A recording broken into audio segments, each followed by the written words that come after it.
Meus queridos e amados irmãos e irmãs, esse seminário de adoração e louvor visa oferecer à Igreja de Deus instruções e treinamentos para que ela possa aprimorar-se em sua adoração ao Senhor. Trataremos primeiramente de temas que são de interesse geral da Igreja e depois de temas específicos para os componentes do Ministério de Adoração e Louvor. O que é adoração? A adoração não deve ser somente um ato feito em dias específicos da semana, tal como o domingo, que é o dia principal de adoração.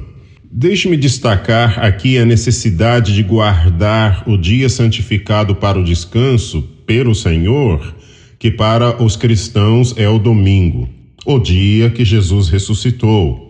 O dia que ele foi declarado Filho de Deus com o poder da ressurreição, tendo o poder sobre a morte, o poder da vida para nos dar o descanso eterno.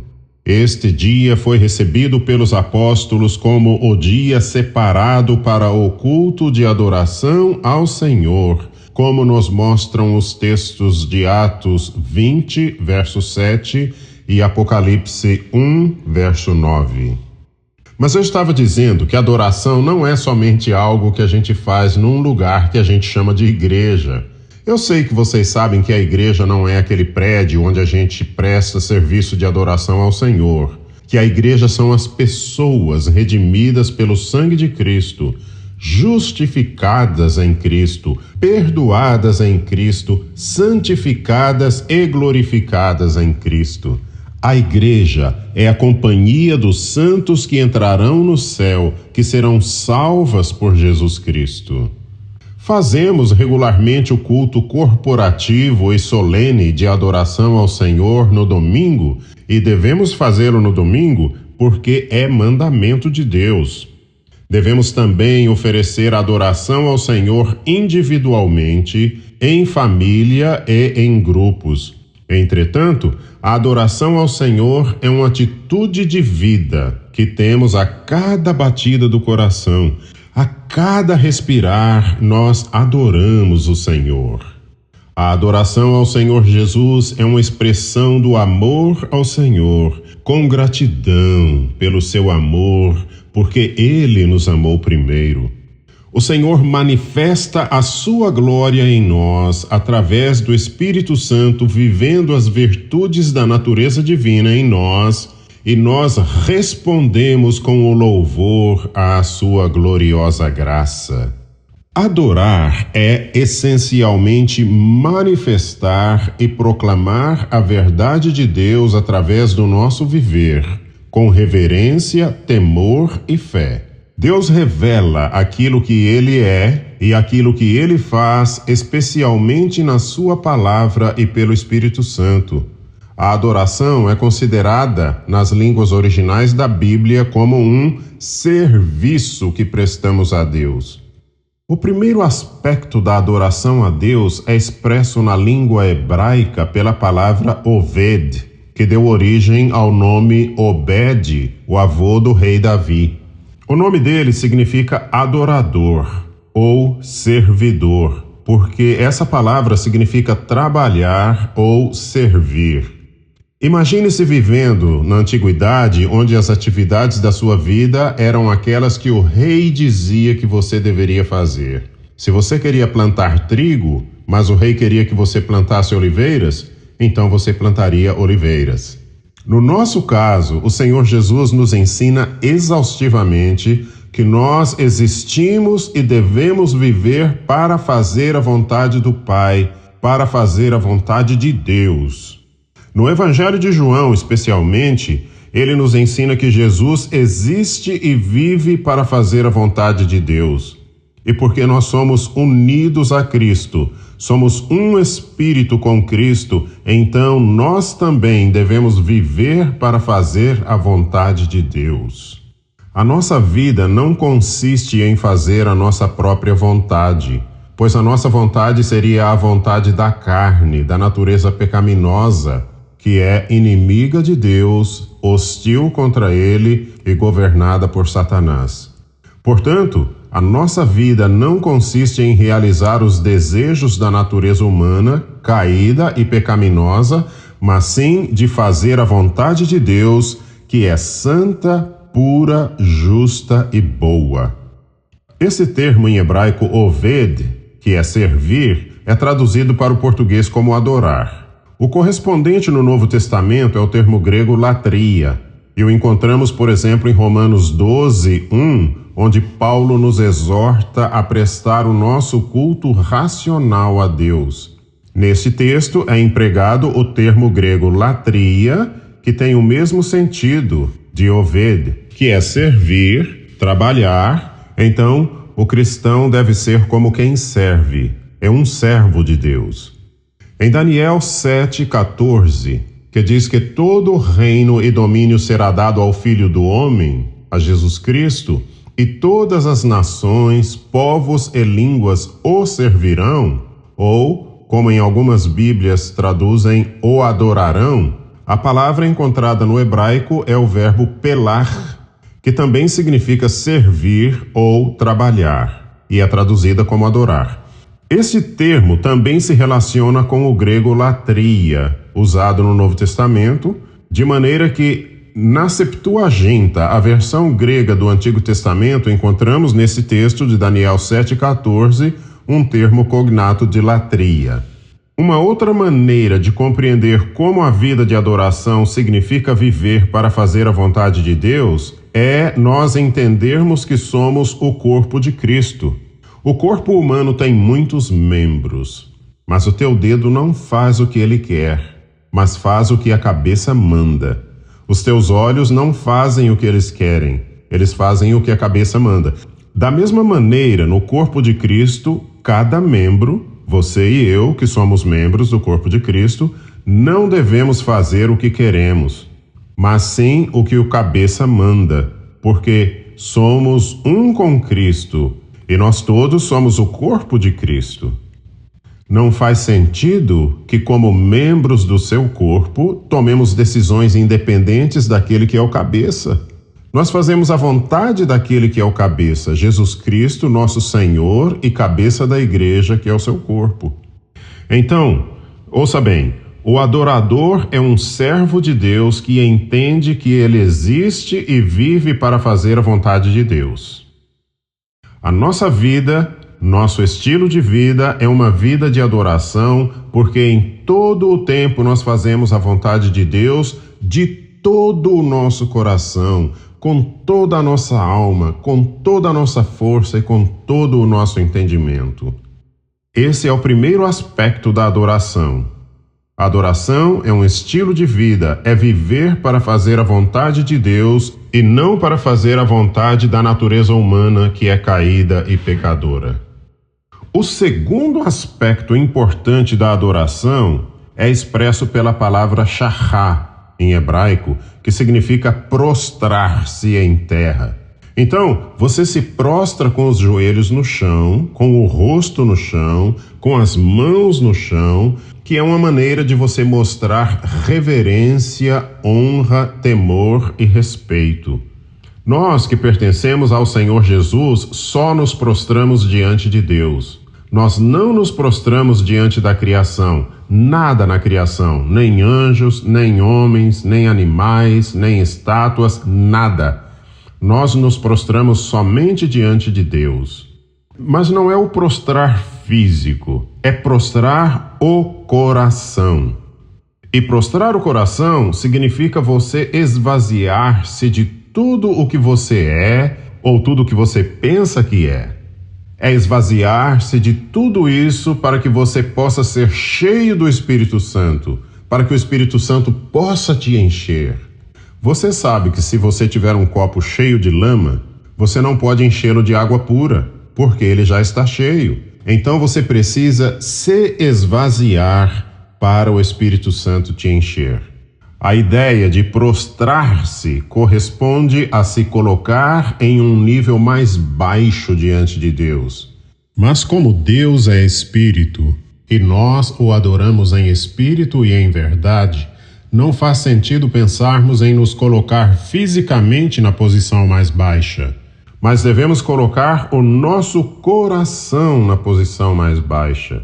Então, esse prostrar-se é prostrar o coração. É esvaziar o coração de tudo o que somos ou que nós achamos que somos e colocá-lo em uma posição baixa, em uma condição vazia, para que Deus possa enchê-lo da sua verdade, do que é a natureza e o propósito de Deus. O esvaziar-se do coração inclui necessariamente confissão de pecados e arrependimento, para que haja perdão. Esse esvaziar-se é ilustrado no livro do Apocalipse pelos anciãos que se prostram e lançam as suas coroas diante do trono de Deus. A coroa de um rei simboliza tudo aquilo que ele é, todo o seu poder e toda a sua dignidade, e eles as lançam diante do trono de Deus. Significa esvaziar-se daquilo que você pensa que é, para que o Espírito Santo possa te encher da verdade de Deus, daquilo que é a natureza e o propósito de Deus, das virtudes da natureza divina, que é a glória de Deus. Isso é o que acontece quando a gente adora. E por isso, nós que pertencemos a Cristo não nos prostramos diante de nada na criação, porque Deus quer que sejamos cheios somente das virtudes da natureza divina e de nada mais na criação. No Salmo 96, verso 9, está escrito: adorai ao Senhor na beleza da sua santidade. E aí está escrita uma forma desse termo shachá. Na Septuaginta, a versão grega, encontramos um termo cognato de proskineo, que corresponde ao termo shachá. Este termo grego é encontrado no Evangelho de João, capítulo 9, verso 38, em uma fala daquele moço que nasceu cego e Jesus o curou. O Senhor Jesus foi até a ele, depois que ele foi expulso da sinagoga, e lhe disse: você crê no Filho do Homem? E o rapaz respondeu: quem é, Senhor, para que eu creia? E o Senhor Jesus disse: já o tens visto, e é o que fala contigo. E ele respondeu: eu creio, Senhor. E o adorou. O termo usado nessa sentença é cognato de proskineo. Você sabe que pros é em favor de ou em direção a, e skina, em grego, é dobrar. Então, ao prostrar-se, você se dobra diante de Deus. Então aquele moço se prostrou diante de Jesus. Ele prostrou também o coração, esvaziou o coração com reverência e temor, em honra e respeito a Deus. Semelhantemente a ele, nós também nos esvaziamos de nós mesmos, para que o Espírito Santo nos possa encher das virtudes da natureza divina, que são a glória de Deus. Então, nós temos a adoração como um estilo de vida, e em tudo o que nós fazemos, em todo o tempo, a cada bater do coração, a cada respirar, nós temos um estilo de vida em que nós fazemos a vontade do Pai. Isso é vida de adoração. Agora, o culto de adoração a Deus é onde o Espírito Santo e a Palavra de Deus manifestam a verdade de Deus e nós a proclamamos. Por isso, a exposição da Palavra de Deus é central no culto de adoração a Deus. E todas as outras partes do culto seguem a palavra que está sendo exposta. Tudo mais que nós fazemos no culto deve seguir a palavra que está sendo exposta, porque quando a palavra de Deus é propriamente exposta, Deus está literalmente falando com a igreja. E quando nós adoramos com fé, quando nós nos esvaziamos daquilo que somos, nós lançamos as nossas coroas diante do Senhor, nos esvaziamos de todo o nosso coração e o Espírito Santo nos enche da verdade de Deus e das virtudes da natureza divina. Nós somos transformados, nós somos conformados à imagem de Cristo, nós crescemos em santidade, nós nos tornamos mais semelhantes a Cristo. E como funciona esse esvaziar-se? Como funciona esse esvaziar o coração? Pense da seguinte forma: o que você é, o que você tem e o que você pode trazer diante de Deus? Bom, o Salmo 24 diz: do Senhor é a terra e toda a sua plenitude, o mundo e os que nele habitam. Então, nós não temos nada, nós não possuímos nada. É tudo do Senhor. Na língua hebraica, você não consegue dizer que você possui alguma coisa. Você diz que essa coisa existe para você. Você é apenas um mordomo para cuidar do que pertence a Deus. Então, nós não possuímos nada. Além disso, Deus fala através do profeta Isaías que o melhor da nossa justiça é como trapos imundos. Então, o que é que nós vamos trazer para oferecer ao Senhor? A única coisa que você possui, mas não pode trazer para oferecer em adoração a Deus, são os teus pecados, os teus trapos imundos. Se é tudo dele, se o melhor da nossa justiça são trapos imundos, imagine o pior, né? Então, é como diz o hino Rocha Eterna: eu não trago nada nas minhas mãos, eu só trago nas minhas mãos a humilde confissão de que eu sou um pecador e que não tenho nada para trazer diante do Senhor, mas eu trago a minha confissão da fé no sacrifício de Jesus Cristo e na sua vida de perfeita obediência, porque foi Deus, o nosso Pai, quem nos deu. Essa fé que o Pai nos deu inclui uma vida de obediência e adoração, porque a fé sem obras é uma fé morta. Então, o que nós trazemos para adorar o Senhor não vem de nós, vem dele. Mas é o que nós apresentamos diante de Deus para a nossa adoração ser recebida diante de Deus. Nós apresentamos a fé nas obras de justiça do Senhor Jesus, incluindo toda a sua obediência e o seu sacrifício. Assim, nós nos apresentamos diante de Deus e o Espírito Santo nos enche das obras do Senhor Jesus Cristo, daquilo que Jesus Cristo é, das virtudes da natureza divina, e quando ele faz isso, está nos conformando à imagem de Cristo. Veja como a essência da adoração muda de perspectiva quando você pensa assim. Você não tem nada para trazer, você não tem nada de bens, você não tem nada de atos de justiça diante de Deus, mas você traz a fé nos atos de justiça de Jesus Cristo diante do Pai. E o Espírito Santo aplica as obras de Jesus Cristo a você através da fé e conforma você à imagem de Cristo. Isso é o que acontece no culto de adoração e o que é necessário acontecer. Se isso não acontecer, nós não estamos adorando apropriadamente.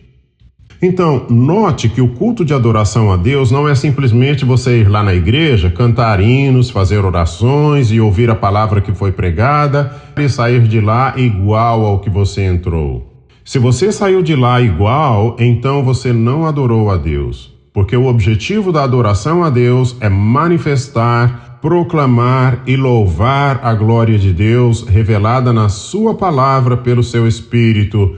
E essa manifestação e proclamação transforma o crente e o conforma à imagem de Cristo.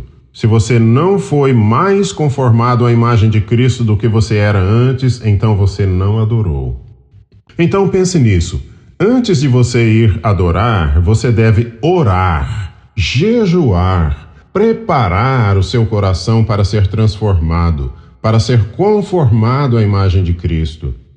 Então, quando você vai lá na igreja preparado, você vai sedento, com o coração aberto, buscando o que a palavra de Deus vai produzir em você através, primeiro, da exposição da palavra de Deus e também das orações, dos cânticos, da ministração da ceia do Senhor, das ações de graças que nós prestamos, por exemplo, com dízimos e ofertas.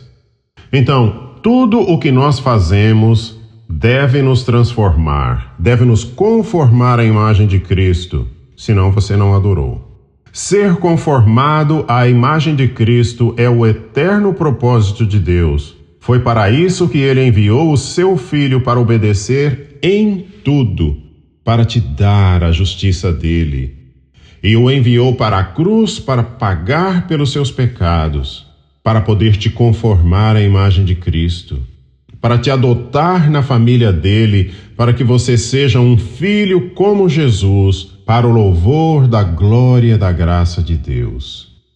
Então, o termo grego proskineo também é encontrado em João 4:24, quando Jesus explica para a mulher samaritana que o Pai procura verdadeiros adoradores que o adorem em espírito e em verdade. Vejam, o propósito eterno do Pai é que nós sejamos conformados à imagem de Cristo, e nós somos conformados à imagem de Cristo através do culto de adoração, expresso nesse texto pela palavra proskineo, e em Romanos 12 expresso pelo termo latreia. Existe um terceiro termo em hebraico, shahat, que define o serviço de adoração a Deus prestado pelo sacerdote. Então, esse termo nos faz pensar no serviço sacerdotal que Jesus presta a Deus na história da redenção para a nossa salvação, pelo qual ele foi exaltado e coroado Rei dos Reis e Senhor dos Senhores, e como eterno sumo sacerdote, segundo a ordem de Melquisedeque. Nós, como somos unidos a Cristo, somos feitos um espírito com Cristo, devemos também adorar como sacerdotes da nova aliança que somos. E o nosso serviço de adoração é para proclamar a glória de Deus que Ele manifesta em nós pelo seu Espírito, transformando-nos, conformando-nos à imagem de Cristo. A adoração não é somente prestar culto, mas é uma atitude de vida onde nós proclamamos a glória do Senhor através do louvor à gloriosa graça do Senhor. E a adoração a Deus deve ser prestada somente através da mediação de Jesus Cristo e pela inspiração do Espírito Santo. Nunca segundo a natureza humana caída e pecaminosa, que é fortemente influenciada pelo príncipe das trevas. Porque quanto à natureza pecaminosa, o que ela faz é pecar contra o Senhor. Se lembre que pecar é violar a lei de Deus ou estar em falta de conformidade com a lei de Deus. Por exemplo, um pecado que raramente nos damos conta é a forma como nós nos comportamos em relação ao resumo dos mandamentos, que é: amarás ao Senhor teu Deus de todo o teu coração, de toda a tua alma, de toda a tua força e de todo o teu entendimento. Normalmente nós não pensamos que o não amar a Deus de todo o coração, alma, força e entendimento seja pecado. Mas quando nós estamos vivendo uma vida de adoração a Deus dessa forma, nós não estamos conformados à vontade de Deus. Nós não estamos vivendo conforme a maneira que Deus requer. Você viu que eu falei 4 palavras que formam o acróstico CAFE? Coração, alma, força e entendimento? Que nos dá o acróstico CAFÉ? Para você não esquecer como você deve adorar a Deus. Se você está meio dormente na sua atitude de adoração a Deus, então você precisa mudar a sua atitude de adoração a Deus. Quando você desperta de manhã e ainda está com um pouco de sono, você toma um café e fica bem cafeinado e desperta para viver o seu dia.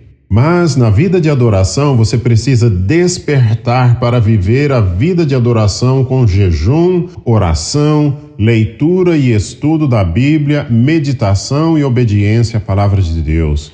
E prestar o culto de adoração a Deus e todos os outros meios da graça de maneira fervorosa e ativa, para que assim você possa adorar a Deus com todo o teu coração, com toda a tua alma, com todas as tuas forças e com todo o teu entendimento. A adoração a Deus é uma atitude de vida, não é somente algo que você faz naquele culto de adoração, nem de uma maneira um tanto mecânica naquele salão que nós chamamos de igreja. A adoração é uma atitude de vida porque Deus tem um propósito eterno e tudo deve seguir o propósito eterno de Deus. O propósito de Deus foi o que motivou Deus a arquitetar a história da redenção e a aliança da graça. A aliança da graça veio para cumprir o propósito eterno de Deus. Mas qual é o propósito eterno de Deus? O propósito final, que a gente lê em Efésios 1, versos 5 e 6, é o louvor da sua gloriosa graça. Então, nós vamos já mostrar que não é que Deus seja egoísta, que queira tudo para Ele.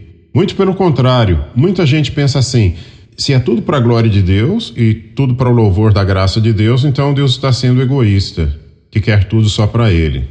Bom, primeiramente tudo é dele, por Ele e para Ele. Lemos em Romanos 11:36. De todas as maneiras, tudo é dele e Ele merece ser adorado por causa do que Ele é. Porque Ele é bom, porque Ele é justo, porque Ele é santo, porque Ele é verdadeiro, Ele é digno de ser adorado e de ser louvado.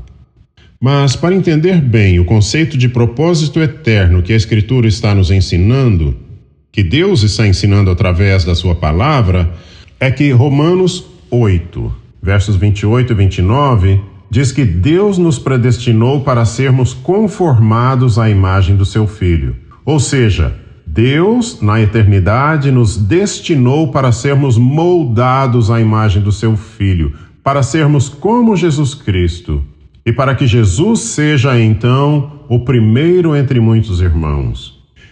Então, agradecemos e louvamos a Deus de todo o coração por determinar antes da criação do mundo que, através da nossa vida de adoração e do culto de adoração a Ele, sejamos conformados à imagem do seu Filho, o nosso amado Senhor Jesus Cristo. Amém.